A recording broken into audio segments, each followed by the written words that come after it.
Good morning, Maidstone. Welcome to the heart of the Garden of England on a beautiful midsummer's day. This constituency has very fond political memories for me because the Member of Parliament here from 1950 until 1987 was called Sir John Wells.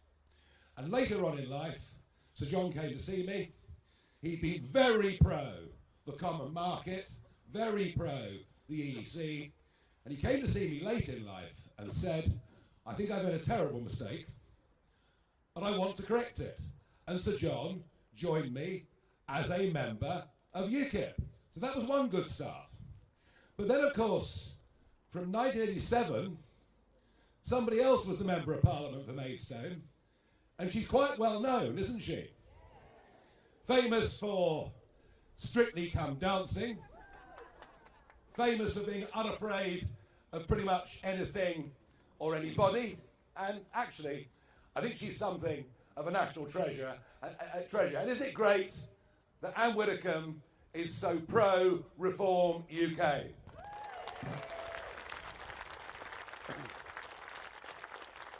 Now, this whole campaign, I've been talking about the things that matter in life. Family, community, and country. And so, I want to make a little announcement about family. Yesterday was June the 23rd, the 8th anniversary of Brexit. June the 23rd is Brexit Day. It's worthy of celebration. But it was also, yesterday, my first grandchild was born. So, I don't think I'm ever going to forget when his birthday is or when the Brexit anniversary is. You might have noticed that we're doing rather well. There is a momentum. We are the subject of conversation around the family breakfast table. There's more conversation about reform, about me, I guess, than there is anything else going on in this campaign. I guess that's partly because Sunak and Starmer are simply so monotone, so dull, so boring, and don't say anything particularly believable. But it's also because, as the new kids on the block, we've stunned everybody just how quickly we've leapt, and on Friday we saw the first opinion poll putting us on 20%, and it was the fourth poll in 3 days that had us lying in second place across the entire United Kingdom.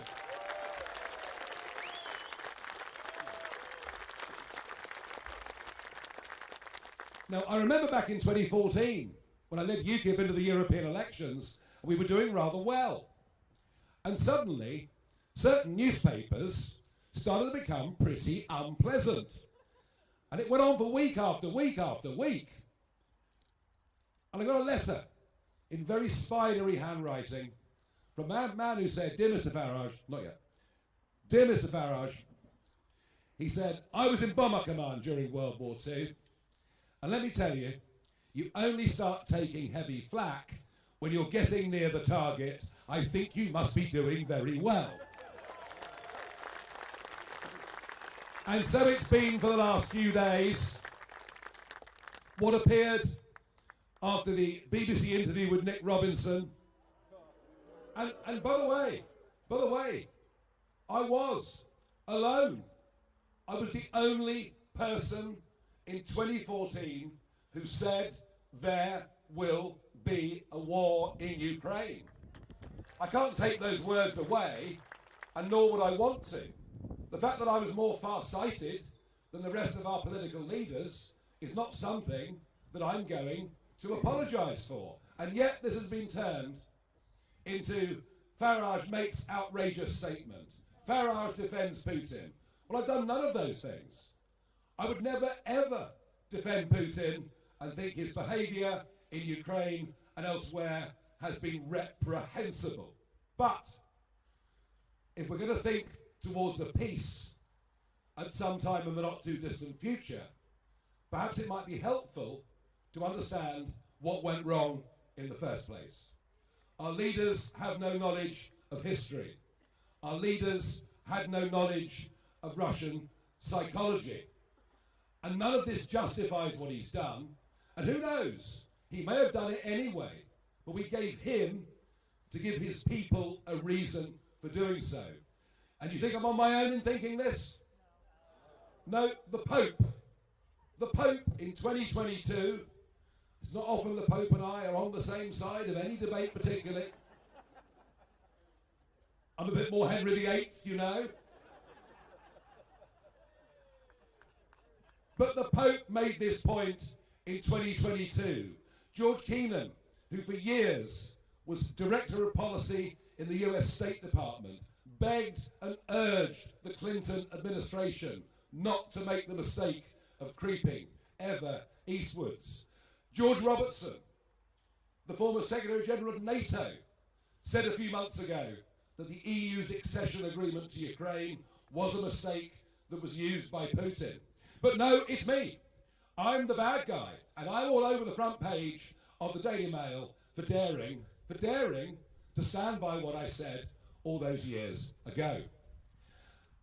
And overnight, their most famous columnist, no doubt their best paid columnist, a man called Boris Johnson, has said that I am morally repugnant for suggesting this might have been a causal factor in this appalling war that has now got perhaps nearly 1 million dead and wounded and shows no sign of changing. Well, let's have a little look at something, guys, shall we? Here is Boris Johnson. Daily Mail, are you watching? Here is Boris Johnson from 2016. This is what Boris said. Boris blames the European Union for war in Ukraine. The former mayor is called a Putin apologist after challenging Brussels expansionism. Well, perhaps it's Boris Johnson that's morally repugnant and not me, I don't know. But can you see the sheer level of hypocrisy? Can you see the nonsense of all of this? And let's be clear, this man will go down as the worst Prime Minister of modern times, a man who betrayed an 80-seat majority. Who opened the door to mass immigration? Boris Johnson. Who betrayed the will of Brexit voters? It was Boris Johnson. He pretended to be a Conservative, but he governed as a Green. He put in place net zero policies, including an ambition to turn 30% of our agricultural land into complete grow wild set aside. A net zero policy that meant the poorest in society had to pay too much. And I cannot stand the cant, the lies, the hypocrisy of these people who say thing one year and then completely change it the next. What you'll always get with me is thoughtful, considered, consistent political leadership.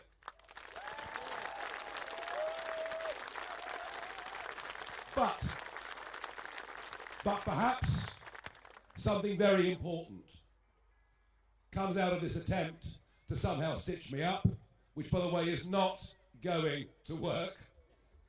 But perhaps something very important comes out of it, and maybe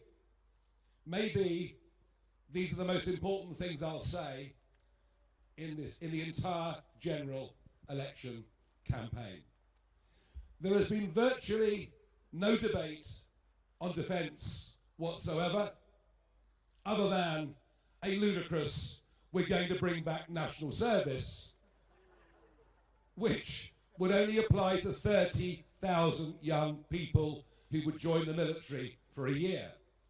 There's been precious little debate on defence, precious little debate about the state of our armed forces, precious little debate about how little we still do in this country for our veterans, and precious, almost no debate on foreign policy.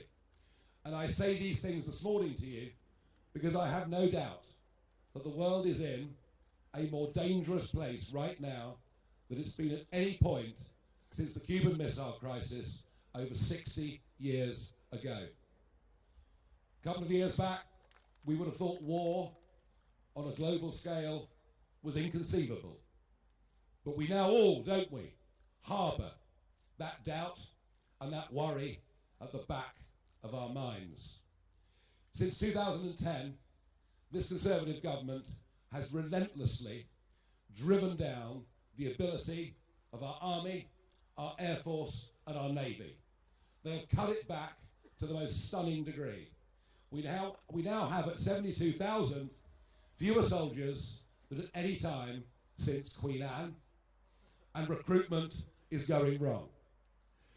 We only reached the 2% as demanded as a NATO member by fiddling the figures and putting our intelligence spending in with our military spending. We don't need 30,000 young men and women to do 1 year's training with the Army. We need 30,000 at least young men and women to join the Army, get trained and stay as full-time soldiers. And let's stop conning ourselves that somehow increasing expenditure to 2.5% by 2030, the Conservatives pledge, and Labour sort of matching it. Let's not con ourselves that that's sufficient. It isn't. If there's one area where we need increased spending up to 3% of GDP, it is defence, and we need to do it as quickly as possible. And this matters because without the Americans, NATO is nothing. And the Americans increasingly think that we are not a serious player. They've always had the highest regard for all of our forces, especially, it has to be said, our special forces. But unless we start to build up our size, America will stop taking us seriously, NATO will stop taking us seriously, and the world will be a more dangerous place. You don't get peace through weakness. You get peace through strength. You get peace through deterrence, and that matters.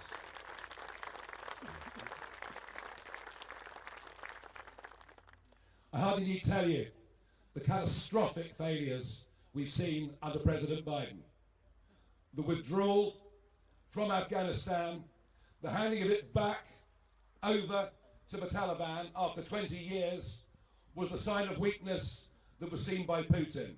The sign of weakness that is increasingly being seen by China, or China, as a friend of mine calls it.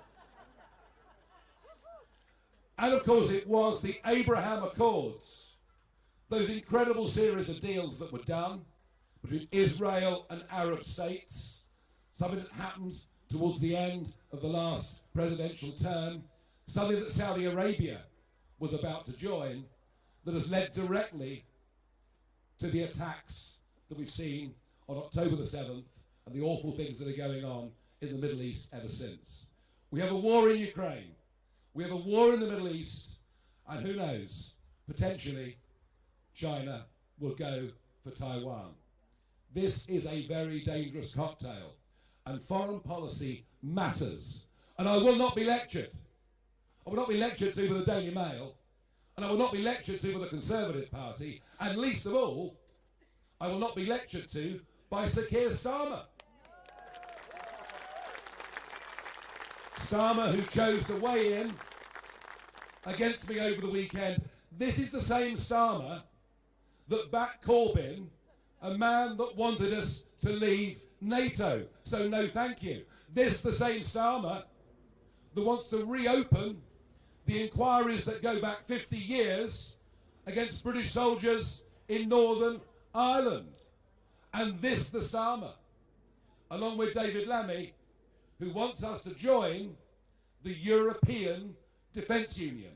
He wants us to get closer with the European Union in terms of our military strategy, which would be a disaster as far as America and NATO are concerned. so I'll take no lectures from any of them. And just think what they've done. Think of the lies we were given over going to war in Iraq. Plain, outright lies, but supported by the Labour Party and supported by the Conservative Party at massive cost to us and the loss of hundreds of thousands of lives in Iraq. And think of the total stupidity of Cameron and at the time Sarkozy deciding that a war in Libya was a good idea. And I opposed Iraq publicly, and I opposed Libya very publicly. The result of the Libyan war has been the creation of ISIS. They didn't even exist before the Libyan war, and no boats were crossing the Mediterranean. No boats were crossing the Mediterranean until the Libyan war, with now at least a couple of million who have crossed, and some of those, as we speak, have come up through the continent and are making their way to us via small dinghies in this country. And this, a Labour and Conservative Party that appeased Iran, freed up tens of billions of dollars for Iran, that has led to Iran funding Hamas, Hezbollah, and all of those terrorist groups. We've been led by governments who seem to think that going to war is a bad thing.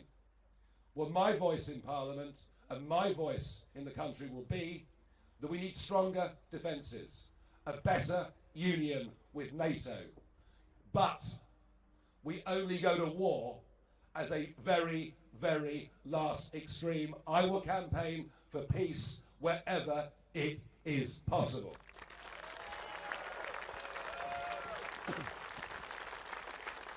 Now, the row around me, let's hope it does lead to that debate on foreign policy and defence. I hope perhaps I've kicked something off this morning. But of course it's all been acting as a very useful distraction for the Conservative Party, who seem to, these days, resemble something of an organised betting ring.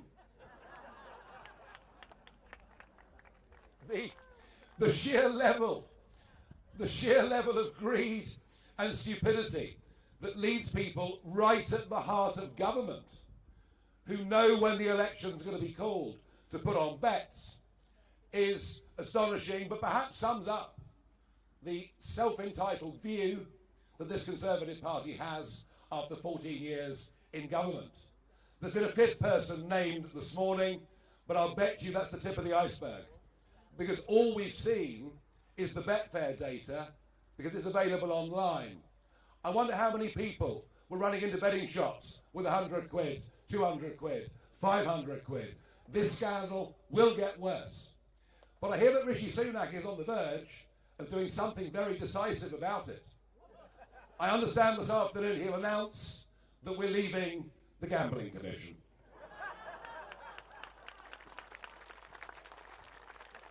And all of it, of course, is the most massive distraction from what should be the single biggest issue in this general election.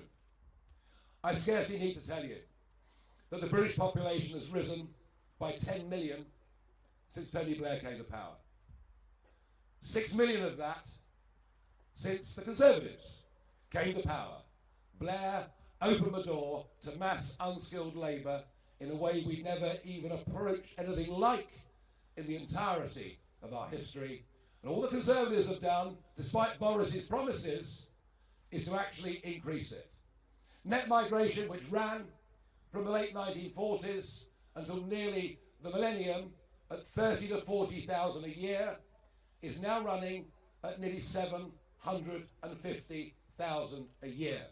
And yes, this should be the main topic of conversation, because the impact of that population increase is being seen on our infrastructure. It's being seen with the traffic on our roads. It's pretty obvious, isn't it? But it's also giving a younger generation an almost impossible situation. Rents have risen by 20 to 30% since 2021. It's simple demand, supply. And so our young people who go to work find themselves spending over half their income simply on rent. And they rent or live with their parents because houses are simply unaffordable for virtually everybody. Getting on the housing ladder, unless you've got wealthy parents, is now an impossible dream. And think about this. Just because of the levels of net legal migration, we have to build a new home every 2 minutes in this country. Just think of the number of new builds all over Kent. They're springing up everywhere, aren't they? And yet they're not even meeting demand for net migration, let alone the shortages that exist. And the sheer absurdity of British-born people going in many parts of this country to the back of the queue when it comes to social housing in favour of those who've just arrived, I hardly need to tell you.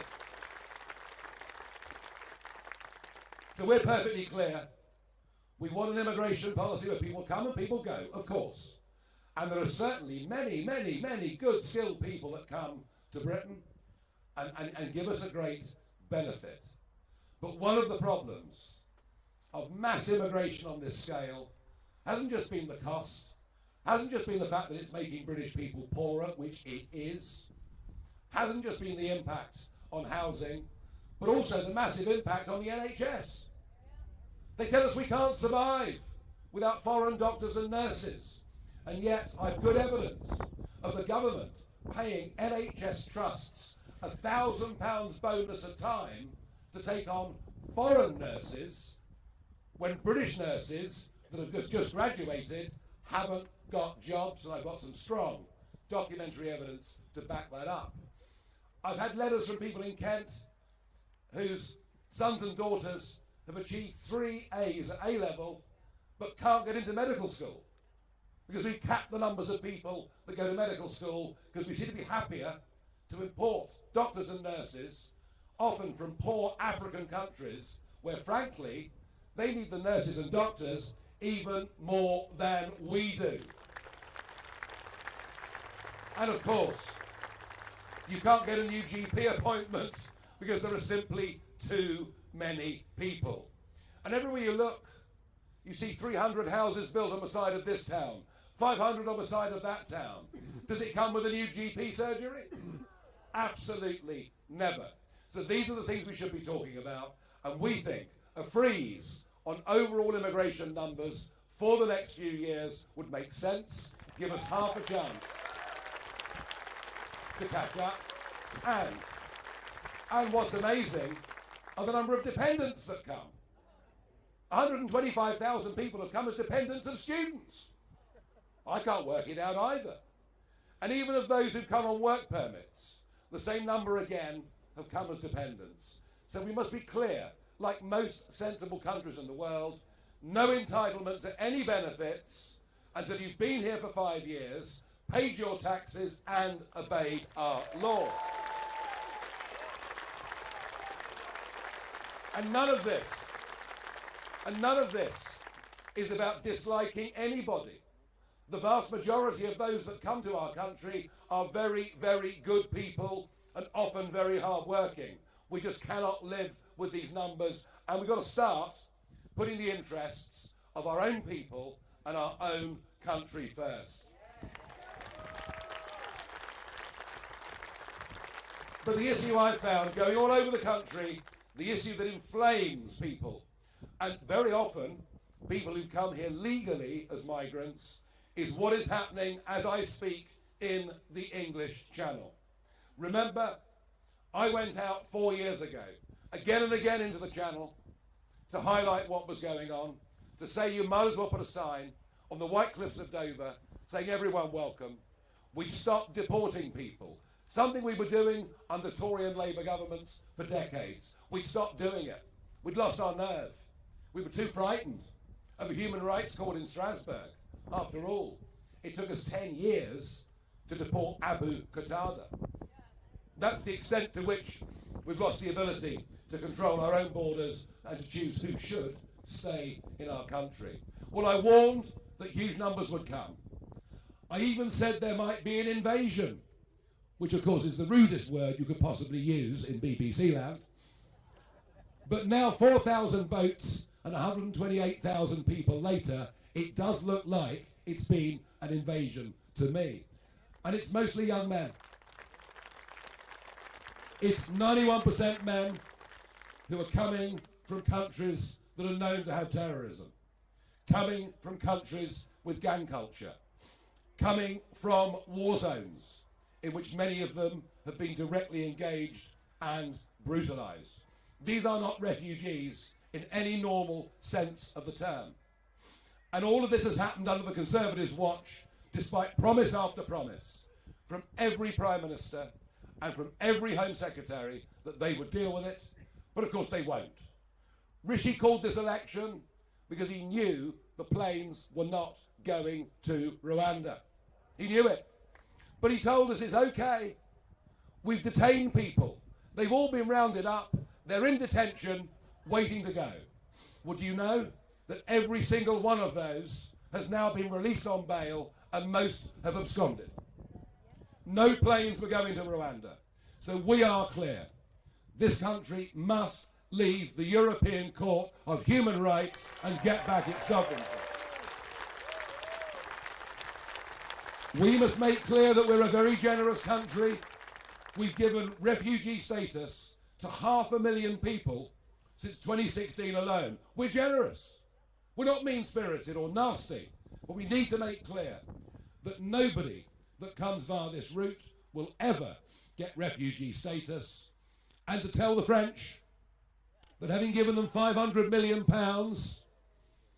their navy must stop escorting dinghies across the English Channel and handing them over to border force, and if necessary, we will pick up people in those boats and under the law of the sea, we'll take them back to the French beaches if that is what we have to do.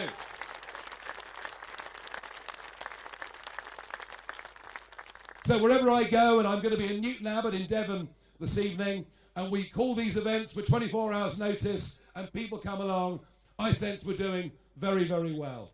I sense we're doing well in Maidstone. I sense we're doing well across this country.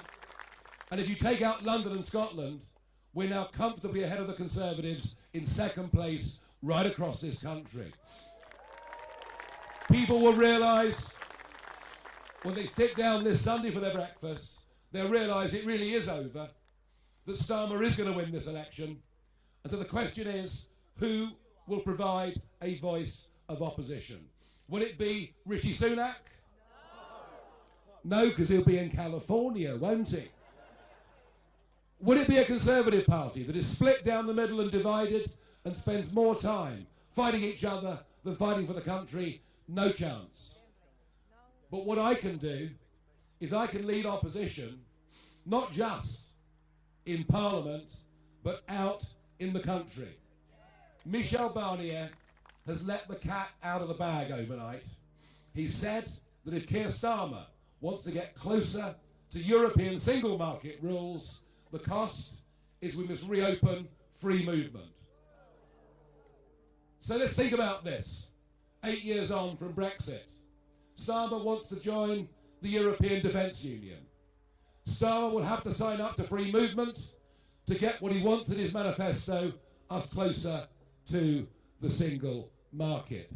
And of the 6 key priorities that Starmer has laid out for Labour in this general election, legal and illegal immigration aren't even mentioned. He intends to do nothing. And I believe this Labour government will get into trouble very, very quickly. They'll prove to be, when it is possible, even more incompetent than the Conservatives have been. And as he tries to take us back, towards EU rules, as we get more lunacy on trans laws and everything else, you'll find a government and a parliament split from its people. So my ambition is for us to establish a bridgehead in Parliament on July the 4th, and over the course of the next 5 years to build up a mass movement for common sense, for decency, to represent the silent majority in this country. Are you with us? Are you going to help us? Are we going to succeed on July the 4th? Thank you.